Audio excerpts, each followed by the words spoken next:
চলো আজকে তোমাদের সাথে শেয়ার করব আমার কলেজ লাইফের একটা মুহূর্তের কথা। আসল কথা এখানে না রিহার্সাল হচ্ছিল, কারণ আমাদের ইংলিশ ডিপার্টমেন্টের পিএম স্যারের রিটায়ারমেন্ট ছিল, সেই জন্য আমরা সবাই মিলে স্যারকে ফেয়ারওয়েল দিয়েছিলাম, সেইটারই সব আর কি আয়োজন হচ্ছিল। তো আমরা সবাই মিলে এখানে রিহার্সাল করছিলাম।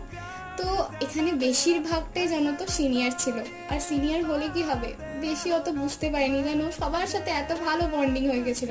আর আমাদের সেকশন থেকে সেরকম কেউ অত গান করেনি, খুব কম আমার ফ্রেন্ডরাই গান টান করেছিল।